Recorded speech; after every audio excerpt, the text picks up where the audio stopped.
things are starting to get to be a mess, so I'm just going to highlight this whole thing and delete this out again. Whoops.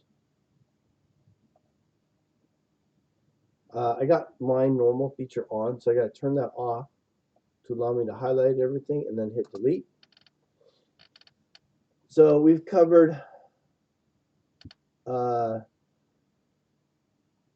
to curve, infinite, and line. I'm going to just use this feature here. And what it does is it creates a rectangle. So I can create those same 4 lines using rectangle.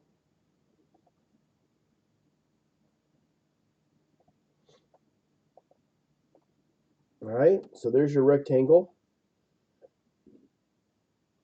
And if I go to bisecting lines, I can pick this line and this line right here,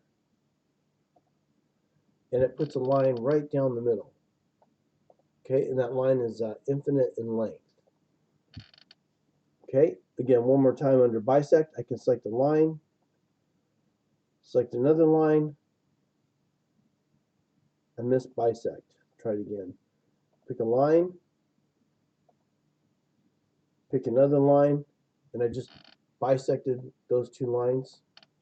And what it does, it put those right in the middle. Okay, so that is your bisect feature.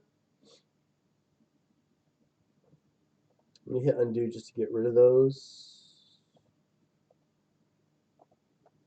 And try and get a better habit of showing you what's going on. What we have is the point I started with,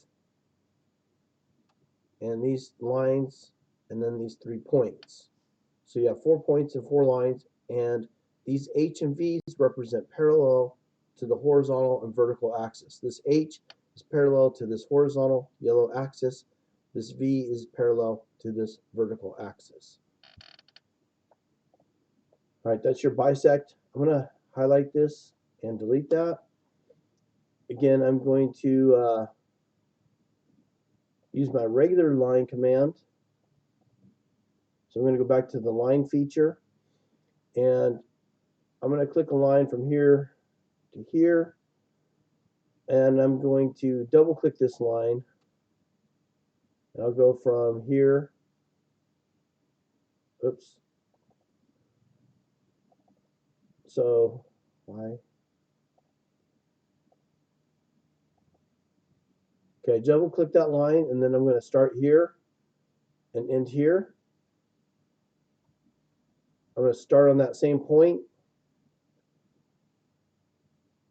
and end here, start here and end here. You'll notice that my points and lines come in differently from how I did the rectangle. Okay, again, a quick comparison. I can escape what I'm doing, highlight this, take a quick look at the tree, look at the order of the points and lines, and when you go to rectangle, the first thing I create is a point, and then the next thing I create is another position, but what it does is it builds all the lines and then figures out all the points at the other ends. And that's where you see these points here showing up. And then these are defaulted in my default to set these parallelisms to keep it horizontal and vertical to this axis to lock it up so I can't accidentally make them all cockeyed. Okay, so that was the bisect line. We'll do an axis next.